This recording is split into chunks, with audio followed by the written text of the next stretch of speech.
بسم اللہ الرحمن الرحیم۔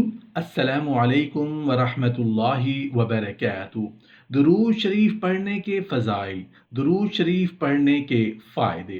رسول اللہ صلی اللہ علیہ وآلہ وسلم پر جب کوئی امتی صدق دل سے، محبت کے ساتھ، خلوص کے ساتھ درود شریف پڑھتا ہے تو آنے واحد میں یکے بعد دیگرے 3 قسم کے دریاؤں میں غوطہ لگا کر نور علی نور ہو جاتا ہے۔ رسول اللہ صلی اللہ علیہ وآلہ وسلم کا امتی بن جاتا ہے۔ رسول اللہ صلی اللہ علیہ وآلہ وسلم کی شفاعت اس پر واجب ہو جاتی ہے۔ دین و دنیا، قبر اور میدان محشر میں اللہ کی رحمتوں کا مستحق بن جاتا ہے۔ جیتے جی مرتے وقت اور تا قیامت راحت اور سکون کا مستحق بن جاتا ہے۔ درود شریف پل صراط پر بہت زیادہ نور ملنے کا ذریعہ ہے۔ درود شریف پڑھنے والے کے لیے جنت کے دروازے کھول دیے جاتے ہیں۔ درود شریف پڑھنے سے بھولی ہوئی چیز یاد آ جاتی ہے۔ درود شریف تو ایسی عبادت ہے کہ جس میں منہ سے بیک وقت اللہ تعالیٰ کا نام بھی نکلے اور محمد الرسول اللہ صلی اللہ علیہ وآلہ وسلم کا نام بھی نکلے۔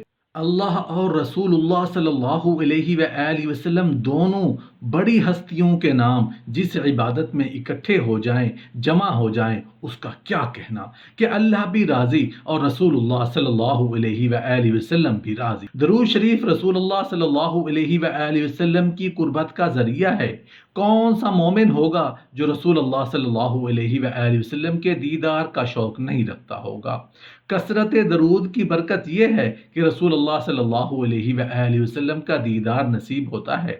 رسول اللہ صلی اللہ علیہ وآلہ وسلم کا دیدار نصیب ہو جائے تو بتائیے اس سے زیادہ کیا چاہیے؟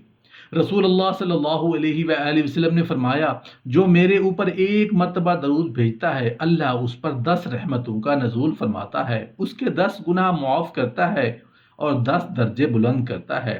درود پڑھنے سے انسان کا باطن سنور جاتا ہے، اندر پاکیزگی نصیب ہوتی ہے، گناہ دھلتے ہیں، عیب دھلتے ہیں، پریشانیاں ختم ہوتی ہیں، مصیبتیں، آلام، مصائب، دکھ، ٹینشن، پریشانی جو کچھ بھی ہے یہ ختم ہو جاتا ہے۔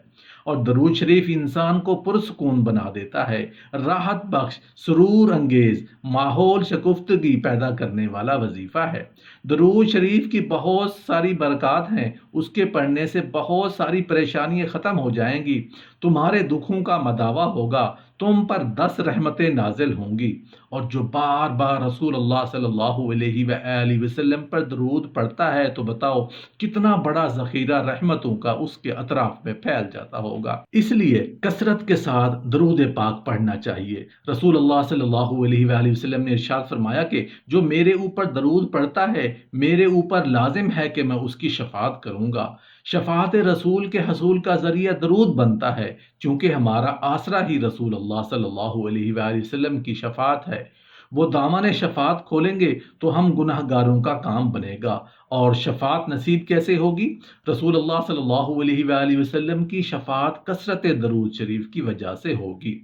رسول اللہ صلی اللہ علیہ وآلہ وسلم نے یہ بھی ارشاد فرمایا کہ قیامت کے دن میرے سب سے زیادہ قریب وہ ہوگا جو محبت کے ساتھ میرے اوپر درود پڑھنے والا ہوگا۔ اللہ کا فرشتوں کے مجلس میں حضور کی ثنا کرنا یہ درود ہے۔ درود شریف سب دردوں کا مداوا ہے، سب دکھوں کا علاج ہے، سب پریشانیوں کا حل ہو جائے گا، سب مصیبتوں کا مداوا بن جائے گا اور ساتھ ساتھ تمہارے گناہ بھی بخش دیے جائیں گے۔ تو ایک مومن تو درود کے ساتھ جڑا ہوا ہے، وہ تو درود کے بغیر دن گزارتا ہی نہیں۔ اللہ سے نہ بھی پڑھے، الگ سے نہ بھی پڑھے تو اس کو نماز کے اندر درود پڑھنا ہی ہوتا ہے۔ درود ابراہیم تو نماز کا حصہ بنا دیا گیا اور اس کو کثرت کے ساتھ درود پڑھنے کی ترغیب دی گئی۔ تو درود ایک ایسا وظیفہ ہے جو اپنی زندگی میں جتنا زیادہ شامل کر سکتے ہو اتنا زیادہ شامل کر لو۔ ویسے بھی درود شریف پڑھنے سے بچوں میں تقدس پیدا ہوتا ہے، بچے پاک دامن رہیں، عفت مآب رہیں، ان کی طبع میں تقدس رہے۔ آپ چاہتے ہیں، ہر ماں باپ چاہتا ہے، اور پھر موجودہ دور کے اندر جو فتنے ہیں تو بہت ضروری ہے کہ ہماری اولین تقدس مآب رہیں۔